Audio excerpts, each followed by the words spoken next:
தூத்துக்குடிக்கு உபன்யாசத்துக்கு போயிருந்தேன். ஒரு நாடார் பையன் வந்தான். அடுத்த ஜென்மா நான் பிராமணனா பிறக்கணும்னா. வேண்டாம் வேண்டாம், நீ நாடாராவே போறேன்னு. ஏன் அப்படின்னா, பிராமணனா பிறந்தா கஷ்டம்டா, ஆச்சாரத்தை கடைபிடிக்கணும், நிறைய பிரச்சனை. நீ நாடாராவே இரு. இல்ல சாமி, நாங்க பாவம் பண்றோமே. நீ பாவம் பண்ணலான்னு உனக்கு அருகதை இருக்கு. நீ குடிக்கலாம், கொள்ளையடிக்கலாம், கூத்தியாளோட இருக்கலாம், சீட்டாடலாம். இப்போ இதெல்லாம் பாவம் இல்லையா? பாவம் தான். பின்ன இந்த பாவத்தை எப்படி போக்குறது? மாசம் மாசம் அமாவாசை வருது பத்தியா, 100 ரூபா வச்சுக்கோ, ஒரு 9 வேஷ்டி வச்சுக்கோ.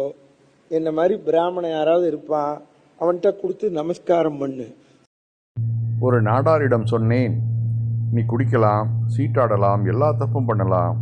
அதற்கு பரிகாரமாக என்னை மாதிரி பிராமணனுக்கு மாதம் அமாவாசை என்று 100 ரூபாயும் வேட்டையும் கொடுத்து உன் பாவத்தை போக்கிக்கோ.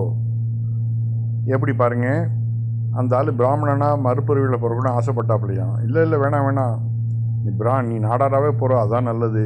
பாவத்தெல்லாம் நாங்கள் சுமந்துக்கிறோம், எங்கள்கிட்ட வந்து இந்த காசெல்லாம் கொடுத்துரு, நீ என்ன தப்பு வேணாலும் பண்ணிக்கோ.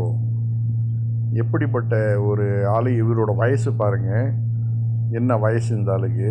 இந்த ஆள் வந்து ஒரு இளைஞருக்கு எப்படிப்பட்ட ஒரு அட்வைஸ் பண்ணணும். நீ என்ன தப்பு வேணாலும் செஞ்சுக்க, பொம்பளைட்ட வேணாலும் போய்க்க, சீட்டாடு, குடி.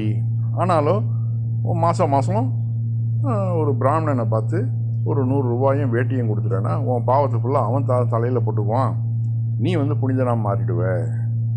எப்படிப்பட்ட ஒரு சூப்பரான ஐடியா பார்த்தீங்களா?